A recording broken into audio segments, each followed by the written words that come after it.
The title of my brief talk is Creating Knowledge to Address the Data Deficit. And so creating knowledge to address the data deficit is in fact a new iteration of a core phrase that inspires our work at CIBL, to create knowledge. Indeed, the original seed project for that predated CIBL bore a title that this phrase aspires to: knowledge is power. The KIP project and the later development of our index, the KIP index, harnessed the same sentiment and meaning of this phrase. So in my brief talk, I want to take a moment and speak to this phrase and draw out the link it has fundamentally and foundationally to our work in SAWI. To do this, I make 3 points that are intimately intertwined with the idea that knowledge is power. Knowledge is power is in fact the spirit that animates all that we do at CIBL and is manifested in our feminist participatory action research approach. I would like to highlight 3 key aspects of this approach. First, our approach is at its core, or does at its core, recognize power and its core link to knowledge. Second, ours is a knowledge, power sharing, and participatory approach. And third, our approach fundamentally seeks to improve the work opportunities and experience of women today, right now, in the region, in real workplaces, through multi-stakeholder, multi-sector partnership built on knowledge and evidence and focus on concrete changes to give power to those who have historically faced pre-existing oppressive and exclusionary structures. 7 years ago, and speaking to my first point about power and its core link to knowledge, 7 years ago, we launched the KIP project, the Knowledge is Power project. It was a US State Department funded pilot project. This was the seed funding for CIBL. It was a generative project that has inspired the essence of our work and the approach that we continue today. Knowledge is power. Have you ever really thought about that phrase or the implications of that phrase? Knowledge is power.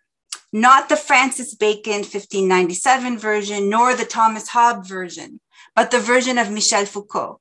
Foucault was interested in power and social change, how institutions produce obedience and how institutions perpetuate the status quo, how institutions perpetuate compliance with social norms, not simply under threat of corporal punishment, but as a result of behaviors being constantly sculpted to ensure the internalization of oppression and the perpetuation of the dominant beliefs and values of a cultural system.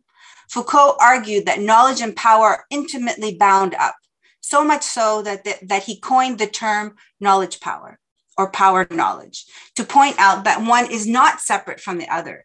Every exercise of power depends on a scaffold of knowledge that supports it and perpetuates it. And claims to knowledge advance the interests and power of certain groups while marginalizing other groups.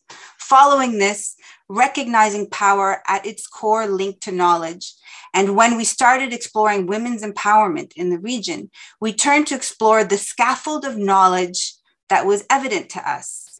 We turned to explore the scaffold of knowledge that supported regional gendered practices at work. When we explored women's inclusion in formal, paid, and dignified workplaces, what we found was that the localized scaffolding for and from the region did not exist. There was a dire data deficit. How were we to move forward when there was no knowledge scaffolding that spoke to us and from us? How can we empower or provide pathways for dignified work and inclusive policies in a knowledge-starved reality?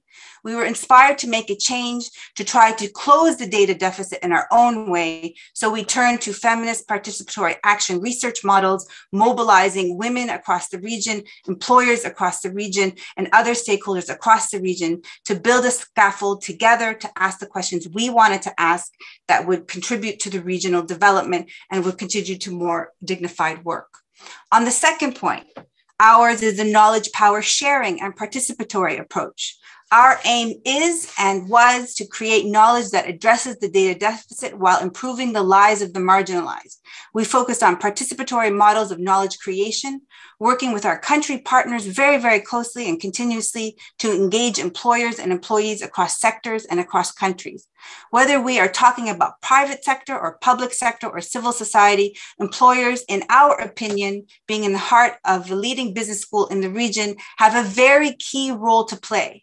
The challenge is to mobilize and partner with employers. And to do this, together with our country partners, we identified employers that we believed were half converted, already doing some efforts, but if we joined together, we would be stronger together. So we mobilized these willing employers to share their data, placing serious focus on dignified work and placing specific contextualized questions that we wanted to ask to gather gender disaggregated data over time. This is why we launched, as Lama noted, the KIP Index and the Lived Experience Index.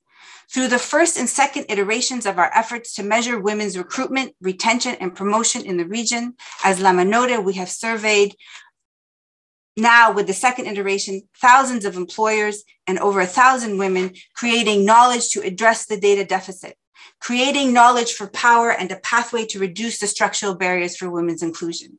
This data provides us with a baseline, which is extremely important, a baseline upon which we can build. This allows us to address employer human resource practices and systems directly. This allows us to create dialogue at the national and transnational level, providing a contextualized interpretation of data based on regional employment patterns, providing a scaffold for change and moving forward.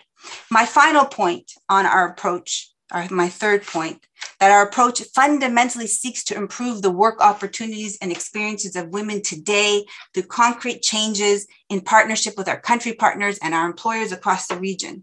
So we are building this scaffolding slowly. We're inviting others to build this scaffolding with us. But what do we do with this data? And what do we do and this creation of knowledge for the region and from the region? What we do at CIBL is we engage in multiple programs and multiple initiatives that are practice-oriented. We use research to shape practice. We use research to shape activist change. We directly engage with employers through, one example is a mini certification program that we did in partnership with executive education at the Alliance School of Business, a mini certification on the recruitment, retention, and promotion policies. So we turned the data into executive training. We engage executives across the region to in a conversation that is data-driven. Also, we engage with employers through the SAWI's regional policy work, which we will talk further about and in greater detail in the next panel, showcasing the work, concrete work that improves the lives of real women today through the SAWI project and working with our employers. So with that, I will turn over and introduce our fantastic regional manager,